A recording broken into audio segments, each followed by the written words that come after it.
Welcome to another week of my Star Trek Pop Spectives. That's right, rewatching the original series, and shout out again to Nerdporeal Lifeform for the production list to follow them. And that works perfectly for me because I do really enjoy and I'm appreciating the evolution of the show. You're following, you're finding the pieces falling into place, and that is probably one of my favorite parts of this entire process, at least for now. Um, the show is really just it's so good. I really enjoyed it. The Carbomite Maneuver was a really fun one because now we actually get to see Bones and Uhura. Spock and Scotty have their right tunic colors on. You have sexy Kirk. You have short skirt Uhura. You have the I'm a doctor gag and yeah, there's just a little bit of everything kind of coming together. And then of course Clint Howard. How can I not love some Clint Howard? So um, the music and the song is crucial for me. Like I'm really just space, the final frontier. It's so good. Um, we get a little bit of setup here with what's going to actually happen in this episode. Um, I really did like it. It's funny how I think like when you watch certain shots, I'm like I'm not quite sure I understood what they were doing with Spock. Um, 'Cause he doesn't always have a ton of makeup on, but it seems like he does. But he is so good in this role. Like he just steals everything. Um, I have to be honest, all the effects look great. The show looks great. Here's our sexy Kirk because he's getting a workout by the doctor. Which I gotta be honest, the exercise thing in the wall like that actually seems like a pretty clever idea. Why is that not a thing? Anyway, so there's been a red alert. They didn't tell him right away. He's just walking around the halls with his shirt off like this. I actually just laughed, just like, but you know what the thing is? Before steroids and this ridiculous fitness regime where they make them fast for what? They basically eat like nothing for like 3 months before they do the shot. And that's how you get these ripped ab shots in Marvel. Um, Kirk is a boss, man. He looks good, man. Charlton Heston and like Planet of the Apes, same thing, man. These are guys that are just, they're doing their work, man. They put the work in.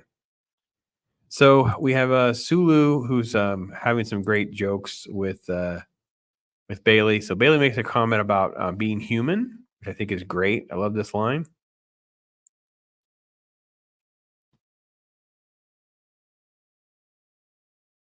It's a human thing. I have an adrenaline gland. He said that's mostly convenient. I'd consider having it removed. Well, first off, there's no adrenaline gland, it's adrenal gland. But reality was a great line. And I will say the fact that they're finding their footing with who the characters are and how they'll behave and how they'll act and stuff like that. So really like that.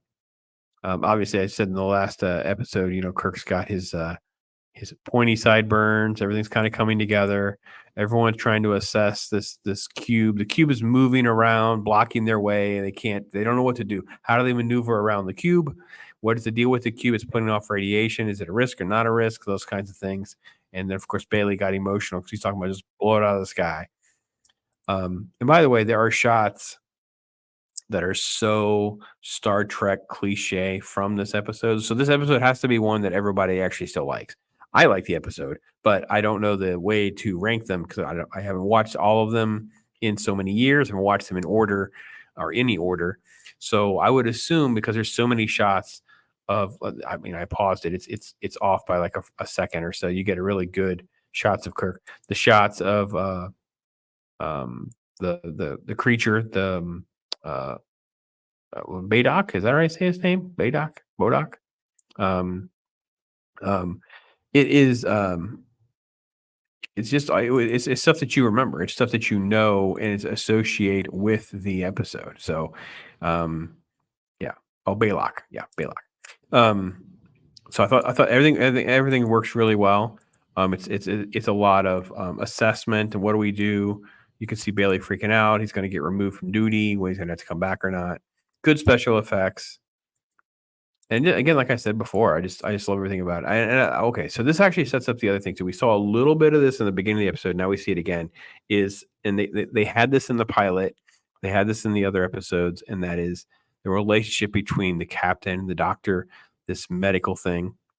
And let me touch on this real quick because I was going to make it. It's probably my biggest take home from the entire show to this point is I didn't have an appreciation for how much the show is exploring the impact of military service and stress and the impact on humans under that kind of stress, especially because we're headed into a time we're heading towards Vietnam and some other conflicts like that. That military, um, it's like blaming an outside source or not having all the information is a very interesting commentary that Roddenberry is putting in with the direction of these stories and things like that. Thought that was really good. So, um, here's a yeoman, a hot lady, a hot yeoman. It's our first look at her. And Kirk makes a comment about that, like, "Why are they giving me this hot lady yeoman?" It's his personal assistant. Anyway, so everything kind of sets up before we get the big, basically the daddy cube shows up, the big giant cube. I have to be honest, once I saw the daddy cube show up, I was like, "Oh, I remember this episode now. Now I remember." So I actually really love the concept even more than I thought I would because I feel like it ages so well when we talk about, the universe and things like that. I actually heard was it Neil deGrasse Tyson, I think? Talking about almost like aliens or universes within universes, and at the end there'd be like an alien, but it'd be like an alien child playing with the universes, like how many levels in the universe is the real universe, and you're like, holy cow, dude, you are really doing like mental gymnastics to not have an actual creator. um, but I get the fact in science fiction, it's very similar. Like, what if there's just layers of a hierarchy that's a superior beings and powers? I enjoy that conversation starter. I enjoy that thought process of this being a possibility or not. So basically, you end up with just a superior being. It can scan the ship. It can gain all the information it needs. It's making a threat. It's doing a countdown. By the way, it's the longest 10-minute countdown I've ever seen.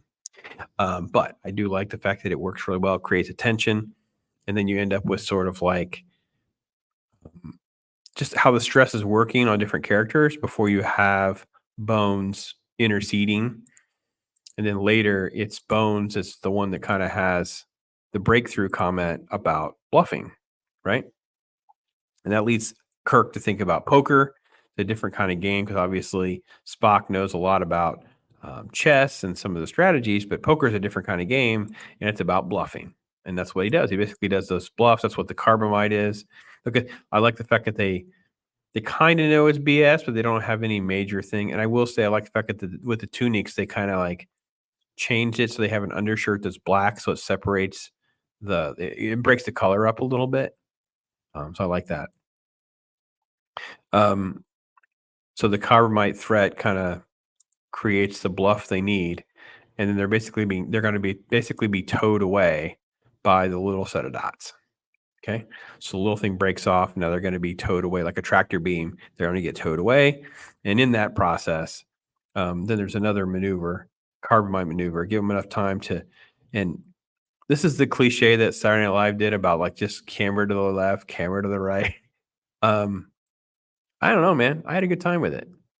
This actually made me laugh. Like Scotty telling you guys got to stoop down. It's close quarters in there, and so they beam aboard, and that's when we get Clint Howard. Clint Howard's really in charge of everything. He's really I don't want to say the baddie, but it was more like, no, don't you see? I was just trying to find out what you guys were all about. I was just trying to learn what you were capable of. Well, they blew up the cube, man. Anyway, it was it's a really good episode. It's a lot of fun. I'm having a good time rewatching them all and things like that. And time went by pretty quick. There's a big slowdown there in the middle with the countdown where I'm like, okay, come on, guys, you're going to do something. Let's get on with it. Um, but I think that's the thing with it. A longer show like this, you have commercial breaks and things like that that have been removed. So it kind of it's a little different watching it straight through sometimes. So anyway, have you watched the Trek TOS? All you Trekkies, feel free to give me some thoughts and comments along the way. I'm sure there's a ton of trivia with each one of these. I'm sure also that they've tinkered with special effects or different versions of these episodes as well, which I'm not going to be privy to. Normally, I'm going to spend time adding more down the rabbit hole right now. I wanted to gain some experience and some knowledge by revisiting these because these are episodes I have not physically watched. First off, any of these so far, I've not physically watched in decades. So there you go. You're getting my sort of like first rewatch reaction. Thanks everybody. Take care, and I'll talk to you soon.